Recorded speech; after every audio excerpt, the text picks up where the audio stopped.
Turamutse songa turashimira abakozi ba Ivyacu TV namwe mwese mudangisha gukurikirana ibiganiro bica kuri TV yanyu ariyo Ivyacu TV.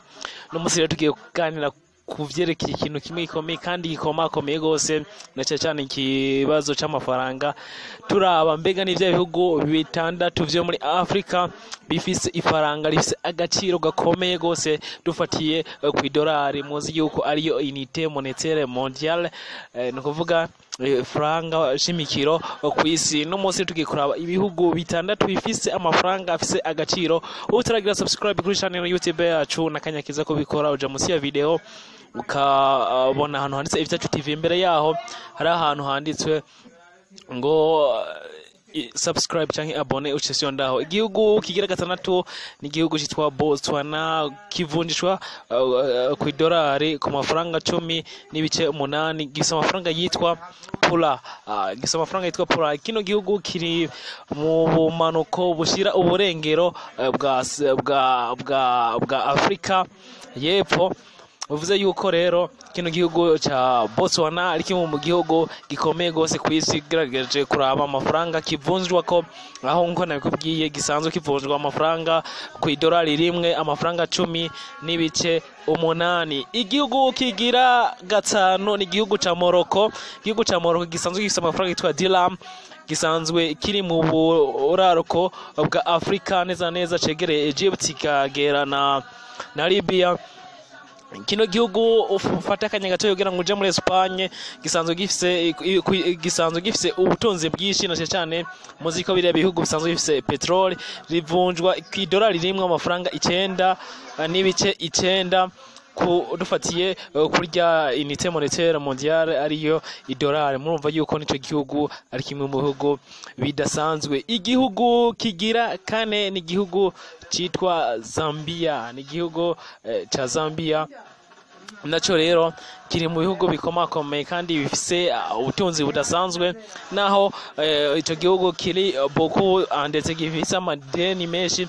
Gisanzwe gikoresha amafaranga yitwa kwacha, amafaranga yitwa kwacha, ndetse gifise amafaranga afise agaciro dufatiye kuri kw'idolari, aho kino gihugu gitwagwa ubu n'umuperezida yitwa Lungu, ndetse no munsi yarafise anniversaire.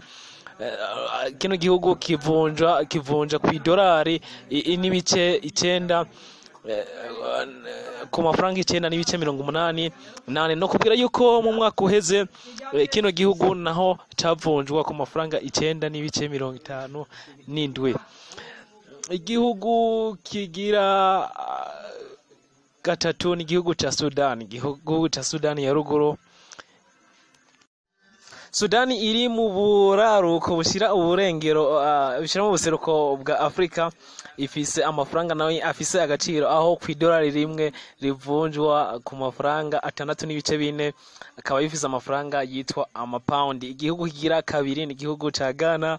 Ghana ni ico gihugu ca mbere muri Afrika gifise amafaranga afise agaciro kandi kikari giherereye mu burengero bwa Afrika, kaba kivunjwa kw'idolari rimwe ku mafaranga 4, kaba cifise amafaranga yitwa cedis. Amafaranga igihugu ca mbere muri Afrika gifise agaciro, ifise amafaranga afise agaciro ni igihugu ca Libya, aho gifise kw'idolari rimwe rivunjwa ku mafaranga 1.416. Murumva rero ngivyo ibihugu neza neza bitandatu byo muri Afrika bifise amafaranga akomakomeye afise agaciro dufatiye kuri ya unité du système mondial ariyo amadolari muri uno mwaka 2019.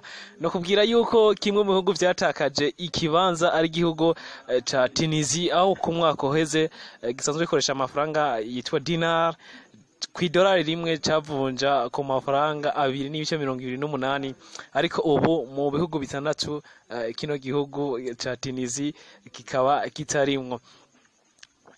No kubwira kandi ibindi bihugu vyateye intambwe naho mubona vyaciye mu bibazo, harimo igihugu ca Sudan, aho cavuye ku mwanya wa 4 kikaja ku mwanya wa 3 dufatiye ku mwaka uheze.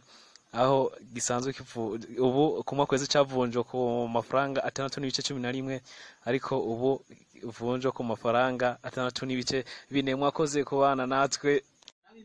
Mwakoze kubana natwe mugerageje kuraba igihugu muherereyemwo muhoho muvuga igihugu kivunjwa gutse. Reka ndabashimire kuba mushoboye kuba muri kumwe natwe mugira ibihe vyiza.